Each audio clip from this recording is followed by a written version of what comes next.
Hey guys, it's Siobhan with 2Kitty and Beyond. Welcome or welcome back to my channel. Today we're going to do a new moon reading for the Virgo new moon, which is coming up on September 17th. That's going to vary depending on where you are located in the world, but we're going to just base it around that time period.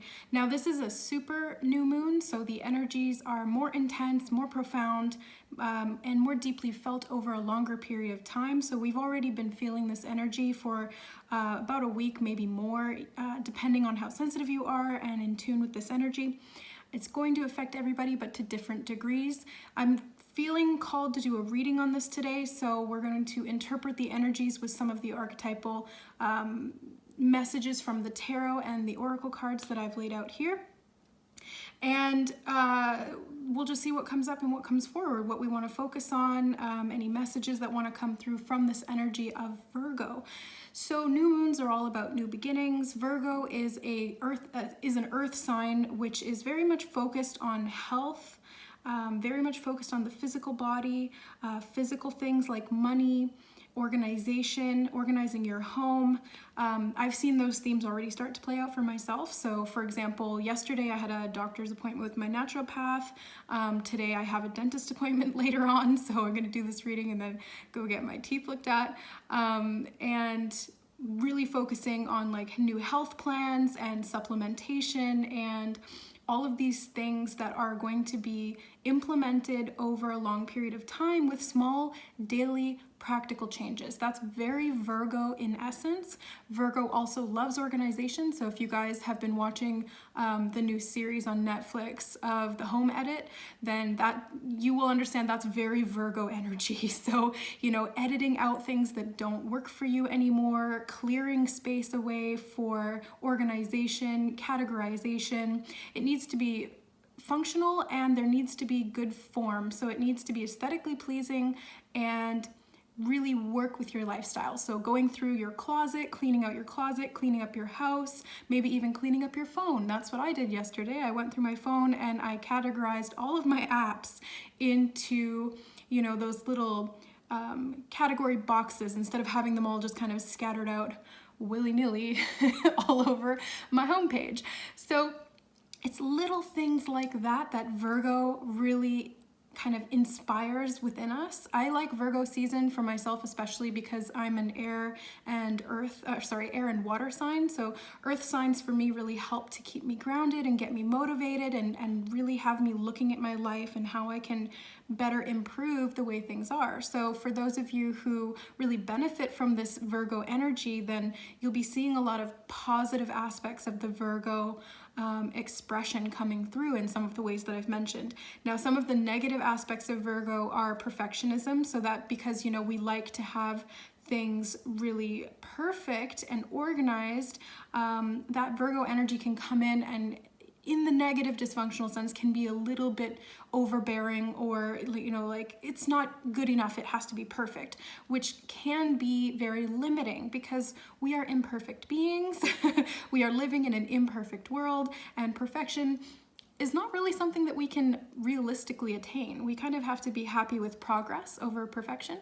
So just being aware and monitoring your own inner perfectionism that may come about at this time. You know, maybe it's been lying under the surface for a while and you have a flare up over Virgo season, so that at least now you know and you can monitor that and say, okay, well, let's use this in the productive sense of creating small changes that will eventually benefit over the long term, rather than trying to be perfect about everything right this second, which is inherently impractical and unachievable. So without further ado, let's go ahead and pull some cards and we'll see what the Virgo new moon is bringing for the collective. So this reading is for all signs, all energies. It can be a timeless reading whenever you're called to click on this, but for the most part, we're going to be just focusing on the Virgo new moon and the energies therein. Okay.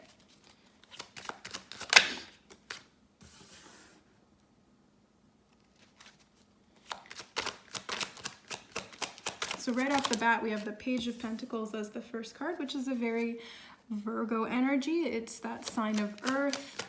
It's to do with physical matters. learning, growing, financial things, health messages.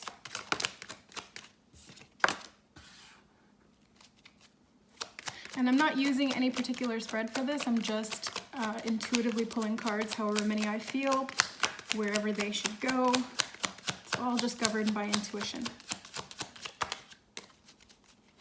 Just take what resonates with you with this reading and leave the rest. If something doesn't make sense for you, then it's not for you, or at least it's not for you right now. Just take what feels right, what feels aligned. Okay, anything else? Okay. One more. Or a few more, okay. Let's see. Okay, well, let's grab two more then.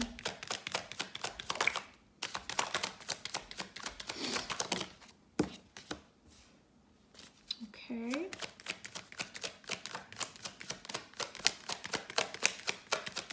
Last one, there we go.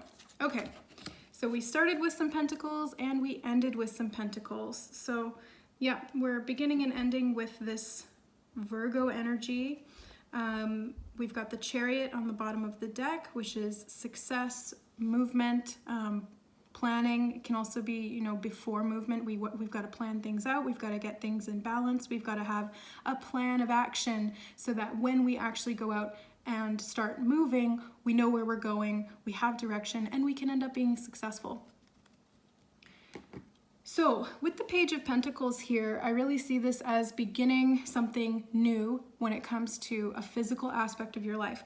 So this can be an investment of money into something that you feel called towards, or something that will benefit you in the long term. This can be a savings account that you're opening for somebody. I don't know why that just came through, but opening a savings account, maybe a TFSA or something like that, for the purpose of long-term growth. So this can also be investments. For some reason, investments are coming through as well.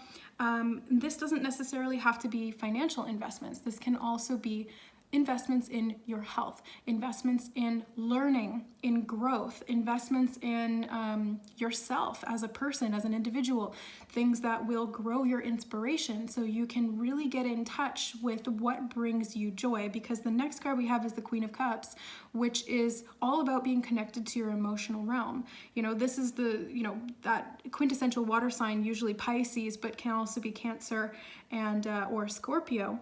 But it's very sensitive, very in tune, very intuitive, often psychic energy as well. So when we pair these two together, it's starting something new, which you may not 100% know what you're doing just yet, but you have the potential to grow emotionally, or spiritually from this. Now, emotional realm is also connected to the body in a physical way, because when we experience emotions, we're experiencing them within the physical body.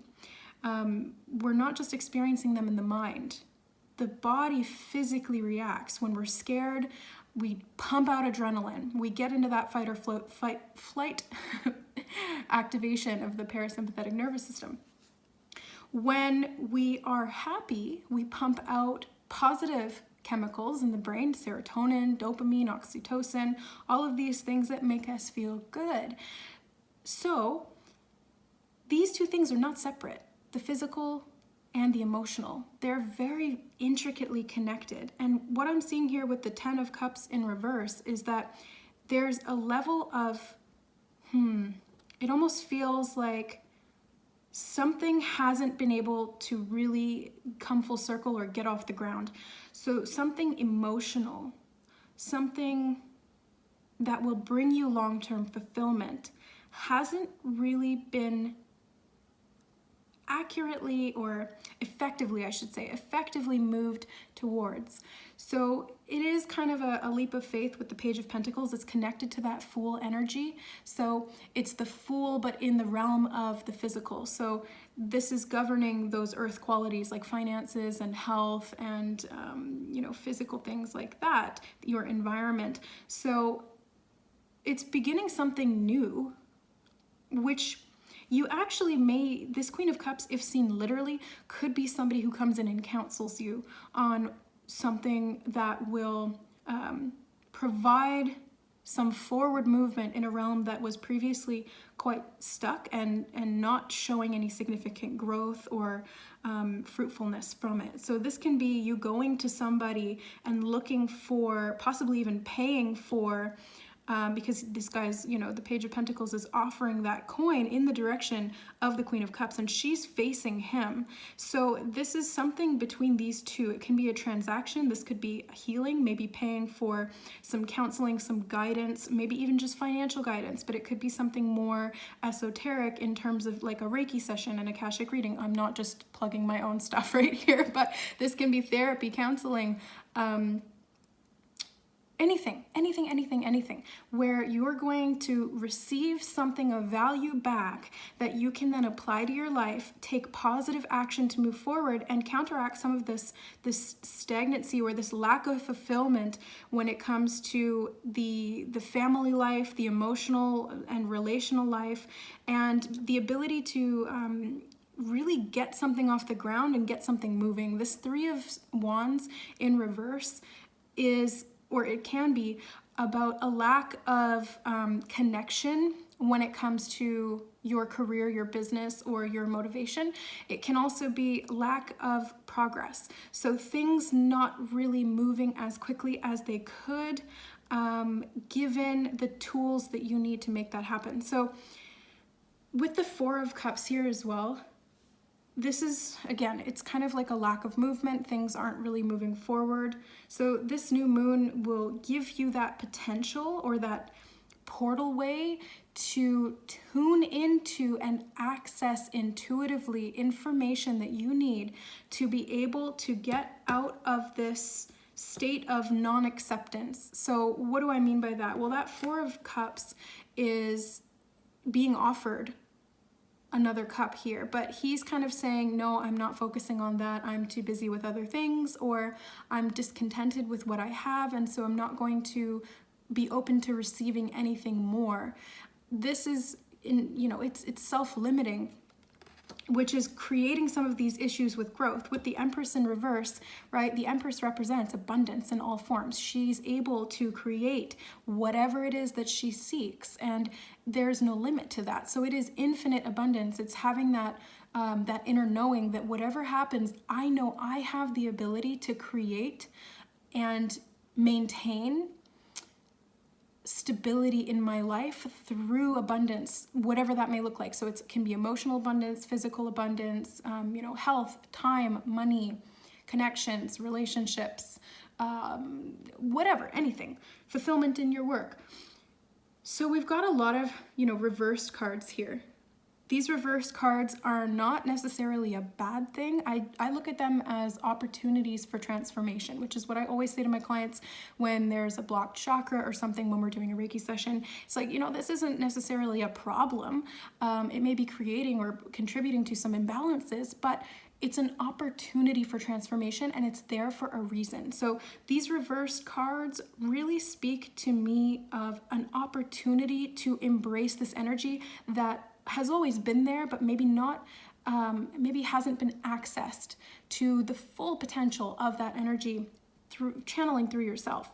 That Star card here is kind of this, it's like an oasis of regeneration. So the Star card gives you the ability to renew yourself, to start fresh, to be open to the journey, whatever that brings you. If it's up or down or sideways, who knows? I mean, the world is kind of sideways right now, let's be honest. So it's kind of giving you a bit of respite from that so that you can find that inner peace and calm and trust and faith to be able to move forward again. The star is also the guiding light that shows you the way to go. So if you follow that North Star, you're going to get to wherever you need to go, as long as where you're trying to go is north. But the Star card is that guiding light, whatever that is for you. So it's not something that you're seeing appearing in your life right now, right this second, but it's a promise that if you continue to follow that path, you will get to that destination.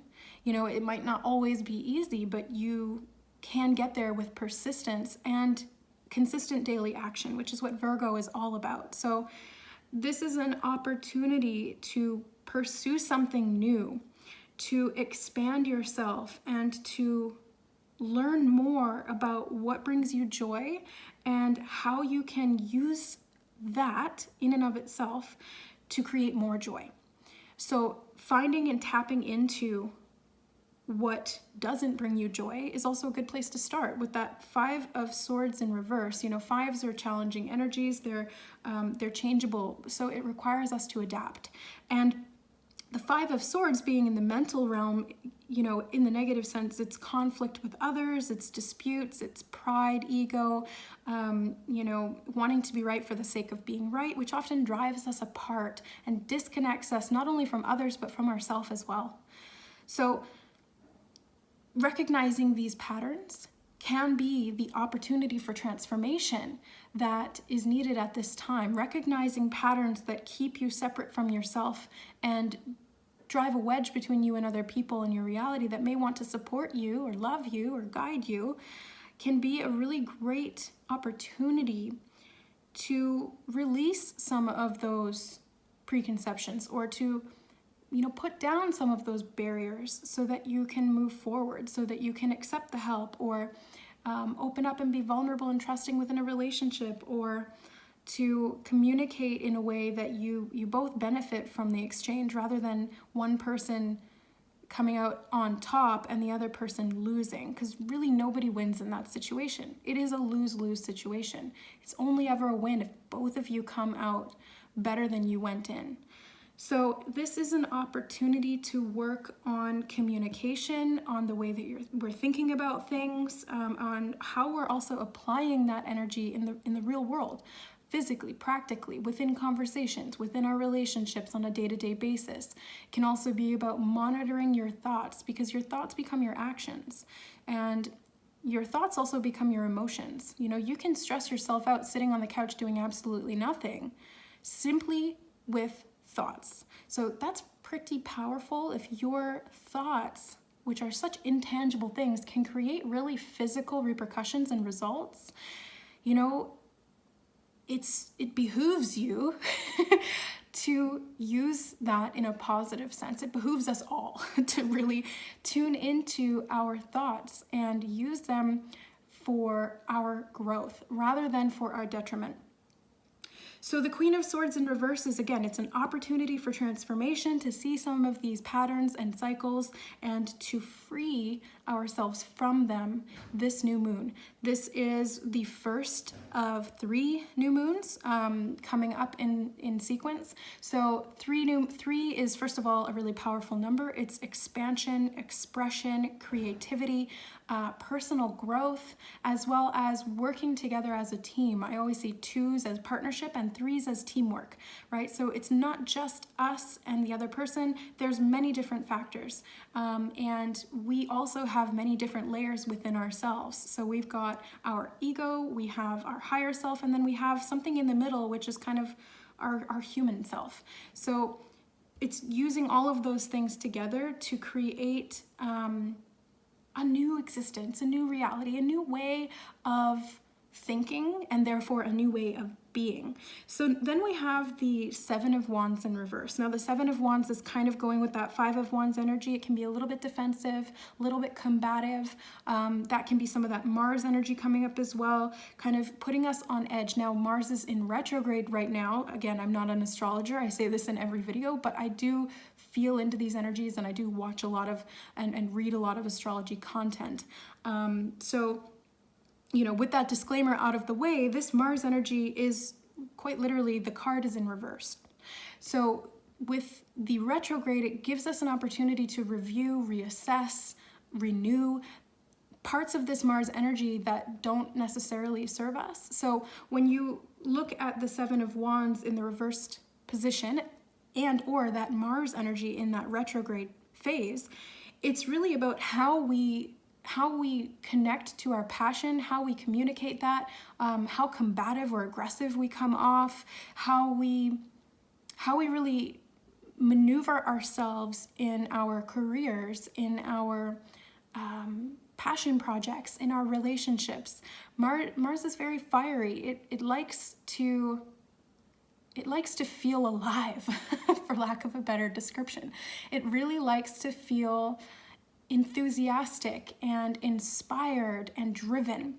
And so when it's in retrograde, we might lose a little bit of that motivation, but what we're losing in the external application of that motivation, we're actually gaining in the internal motivation to change. And that's really what fire is. It's very changeable. It's constantly moving. You can never really peg it down. It's non-physical, and it really, in essence, represents the spirit of who we are. We are that flame. We are alive and moving constantly. We can grow that flame, or we can put it out with our thoughts, our emotions, our actions. So it's just simply being aware of those things so that we can use that information to our benefit and to the benefit of those around us as well. Because like I said, when we win, it's really through partnership and teamwork that we all win together. Now that Lovers card here is a decision, or can be a decision. It can also be about partnerships and love and coming together and things like that. But when I say the Lovers, it's usually a choice, right? Because Eve made a choice, or at least, you know, that's what they're representing here on the card, whether you're religious or not. The story is a story, right? And the story goes that Eve took an apple from the tree of knowledge, and that because of that, she was cast out from the Garden of Eden. Now, what does that mean? What does that really mean?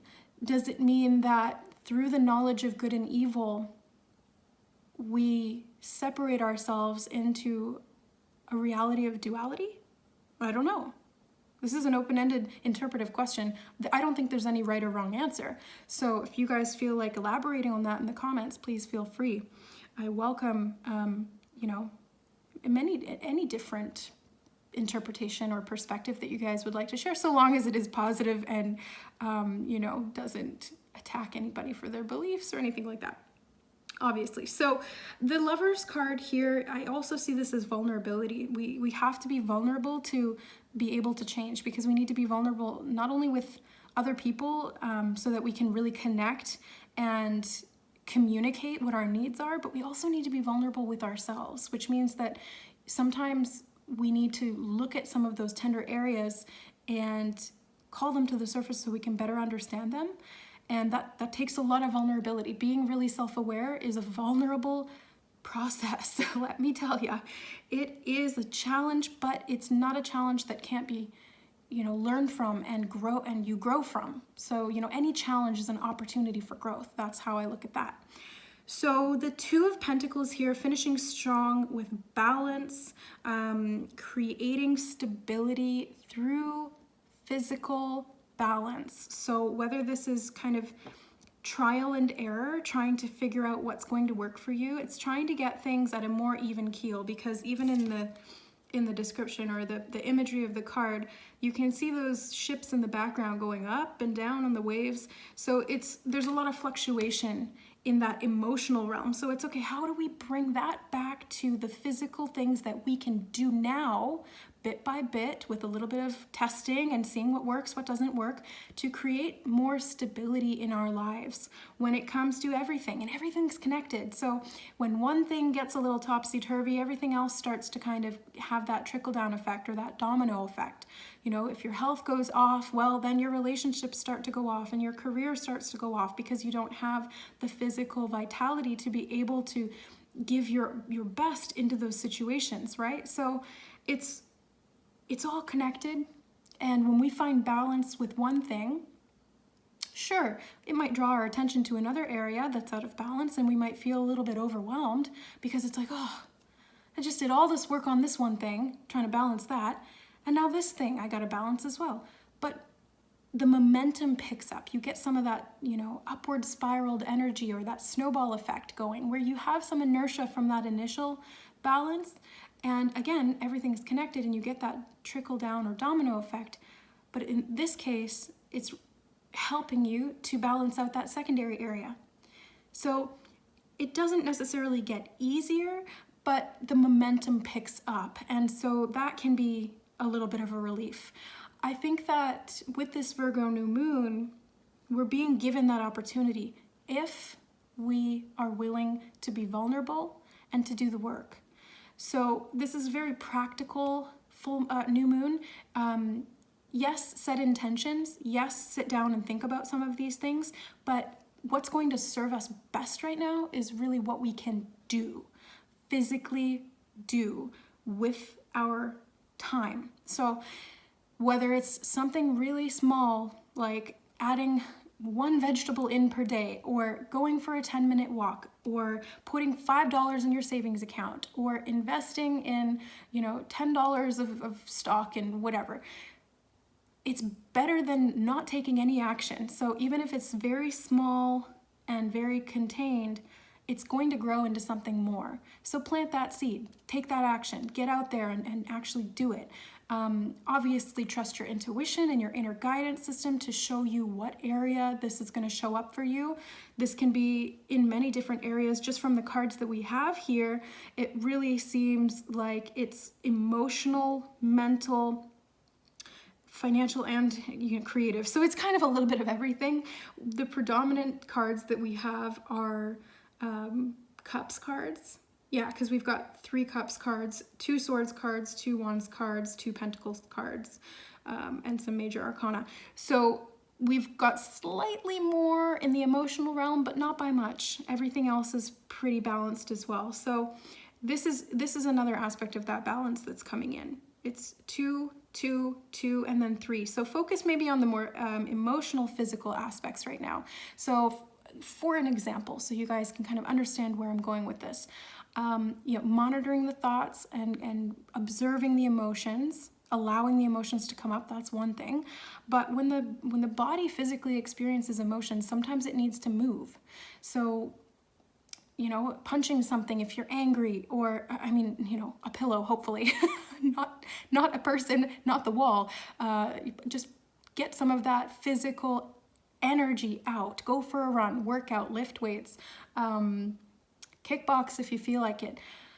Do some yoga.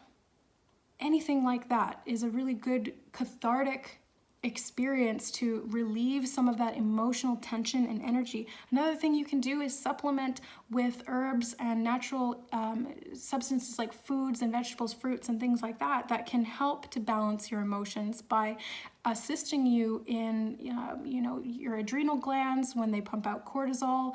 That can really stress you out. Even if there's nothing externally stressful going on, that internal state of stress is still there. So it's supporting your body and being able to get back to sort of that stable, sustainable ground.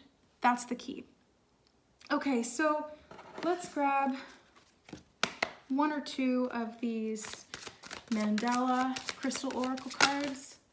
Well, we've got a few here. So Spiritual Connection coming out first. This is Ascended Master Saint Germain and Amethyst. We have Divine Perfection, Archangel Melchizedek and Selenite, and Individuality, Angel Ihel and Labradorite. So all of these crystals are upper chakra crystals. So we've got, the throat chakra / third eye. We've got the crown chakra. Really, selenite can apply to anything, but specifically it kind of likes to hover around the crown chakra. And the amethyst is, third eye, crown as well. So we've got these upper chakras here, which is very high vibrational or high frequency energy. This is in the realms of thought, communication, connection, all of some of the things that we were talking about here. So it's how do we make those things practical and physical? Well, crystals are a good representation of that because they are physically from the earth, which is very grounded, stable energy, and yet they're very high vibrational, and you can use them for practical daily things. So perhaps working with labradorite to get your throat chakra and your third eye into balance can be something that can really help you. Divine Perfection with the selenite there is really connecting to your divine perfect self. Great for Virgo energy because it's divine perfection. So we don't have to really focus on, literal perfection. Divine perfection basically entails that there's perfection in everything. Everything's divinely perfect. So you don't have to strive for everything to be 100% perfectly aligned, because it already is in its own imperfect way. Spiritual connection with the amethyst there, really great for awakening, clearing that third eye. You can do dream work stuff with amethyst if you meditate with it before bed.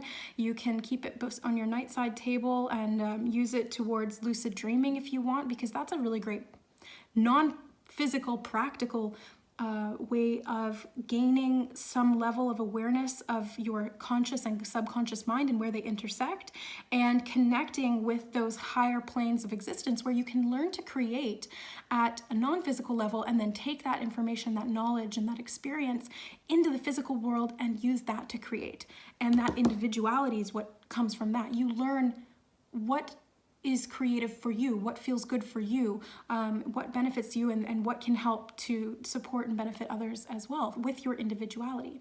Because your individuality, when you're spiritually connected to your true self, your divine self, is divinely perfect. Oh, I love that. Okay, so we'll get one last card here to close out the reading from the Druid Animal Oracle deck.